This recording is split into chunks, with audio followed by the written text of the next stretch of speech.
Hey everybody, Matt Burke here. Tonight I'm going to be reviewing Conan the Barbarian number 4. I got the awesome Robert De La Torre cover. This is the one I wanted. Finally got one that he did. Yeah, man, epic, pretty metal. You know, it's got him sinking to the depths. And you got this evil skull looming in the background. He's fighting this, this almost Lovecraftian beast. Again, they're going hard on all the Conan video game stuff. Love to see that. Also the back cover, you got the movie book. I need to get that too. Lots of good stuff in here.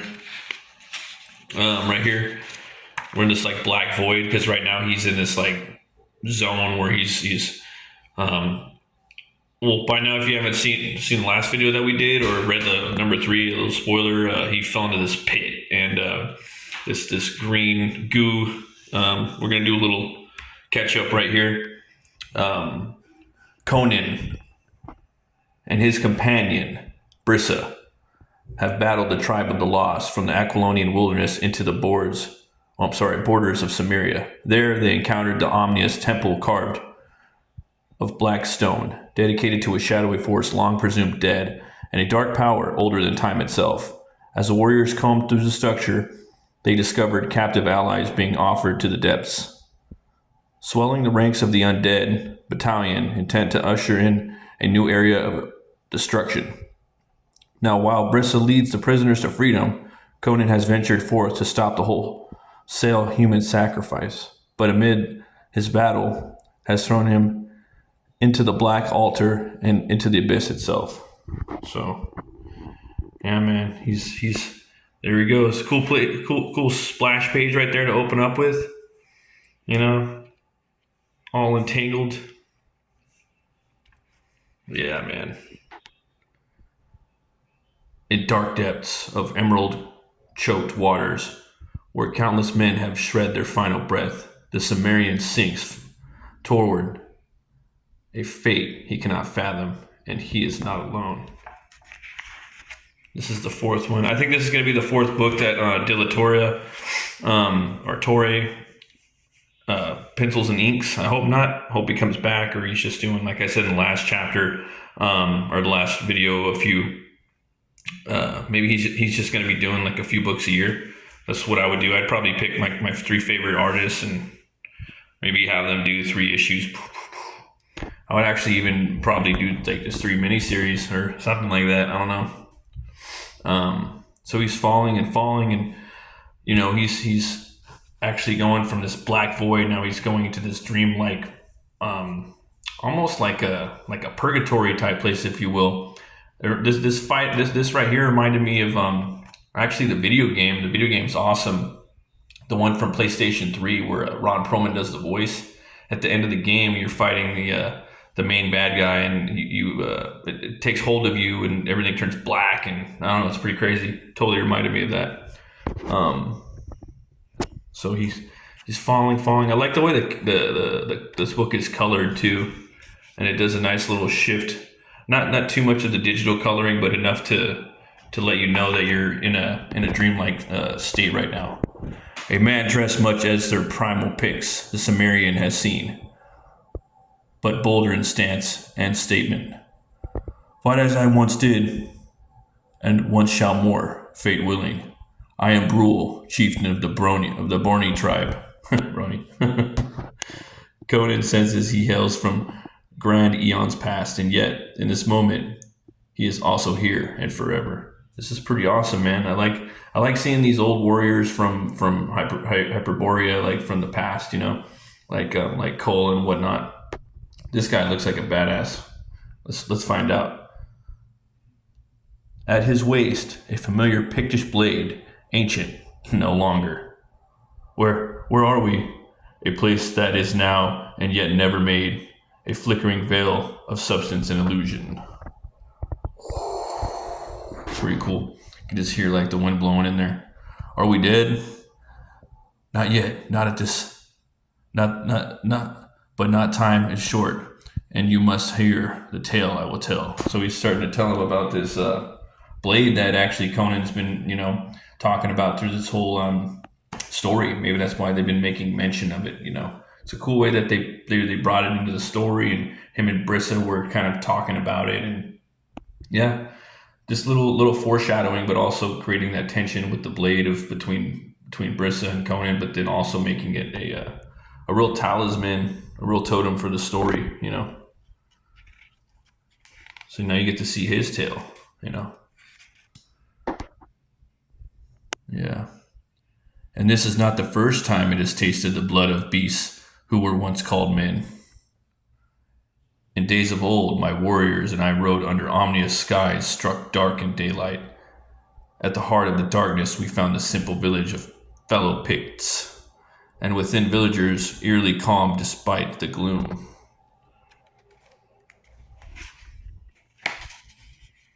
So he goes in there.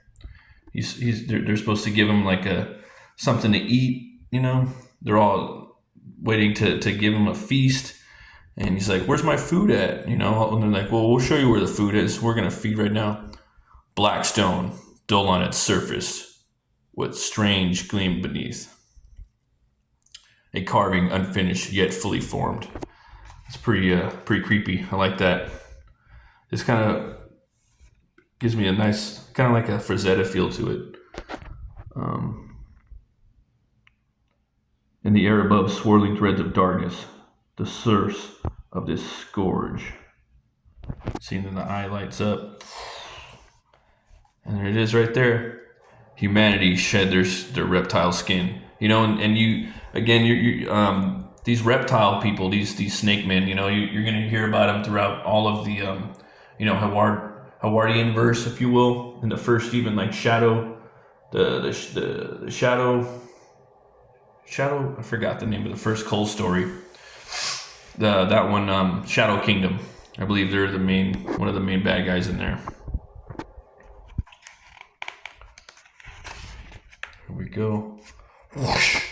Look at that. Pretty badass. As soon as I seen this page, I was like, all right, I would totally read a comic with this dude. He's a badass too, you know? And we brought hell to that cursed cliff. Yeah, you did. Whoosh. Ah, change. Yeah, man. Digging it. Look at that. Excellent. I love the silhouettes in the background. This is my favorite piece in this book right here. Awesome splash. You can see this black, you know, dark magic up there. Then after it was all said and done, I cast the spear with all my strength, and then the gods granted it something greater. Lightning from heaven's grasp to shatter the stone and dispel the darkness. Yet in my heart, I knew the wicked thing was far more than a single statue in a solitary village. And thus, here we are, faced with its evil once more. My people were cursed by the black stone, their spirits stained across echoes of time. So, like, again, I wouldn't mind seeing a book with this guy, you know? Not saying that we need it or not, but I think it would be kind of cool. I think it would be a little more like, I don't know, you probably want like a pretty good like 12 issue thing, because it seems like he's a dude that would be more tribal and with his people most of the time, whereas Conan's more about, you know, I guess wandering around, you know, being freedom. Cole is kind of similar, but he's more, you know, dealing with a kingdom. This guy is a little more, you know, in the forest and being out there with his people, just the tribe, just him and his tribe, like taking care of the tribe. I think that would have been a pretty cool book. But yeah, he puts him up on game, man, about the about the spear, and Conan's gonna need it. So yeah, Conan wakes up, and from somewhere deep within, he calls forth bright blood and great fury. He's up out of there. Spoilers, guys. We're going to look at the next page. Plummeting toward the Reaper. And from somewhere on high, a pearl of thunder. Before bright bolt breaks the shadows. There he goes. He spits out of that green emerald slime. and sends the Cimmerians skyward. Wow, man, love this art, man. I love the little cutout right there with the white right there. It's almost like you're looking at a page that was torn out of an old pulp, or just actually like an old story. And there he is with his buddy Hayden, one of his fellow Cimmerians, ready to kick some ass and write our song in steel. Look at that, just gutting that dude. Little sword, man. I think it's like a Viking sword. Even Hayden's got a little piece right there. Oh, that's pretty brutal, man. That's like one of the most brutal shots I've seen. I don't know, there's just something about that. But yeah, they will fight their last breath. I can't wait, man. Good shot right there. Good hero shot right there. Buddy shot, you know. You got Lethal Weapon going. Yeah, man. No matter the foe. Look at that, just cutting through. Quickness. Crom of the Mountain will never esteem their bravery, but the survivor soul he gave these men shines bright and bold, a brutal blessing marked in blood. Look at that one. Damn. Conan just fucks that fool up style. We're not free yet, Heidel. Not till our blades run red to the hilt. And so red it will be. Red with rage. Damn, dude. They really bring the goods. Every single book.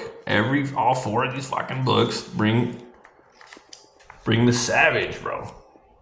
Hard recommend. And then that's it, man. He took it out.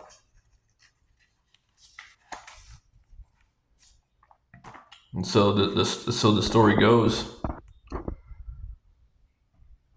you know, sometime in Cimmeria, many months have passed since the tower and its destructive demise. Wildflowers and bare berry bloom once more amongst the ruins that were once the village called Arian. Okay. A small caravan of Asgard nomads trek through Cimmeria en route to southern soil. Well, you got some Asgardians, huh? Some Vikings right there. The battle-torn remnants they discovered intrigued them. Wood and fabric together. Sturdy steel they can burnish.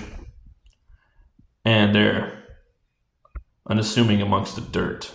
What she got there? Something dark.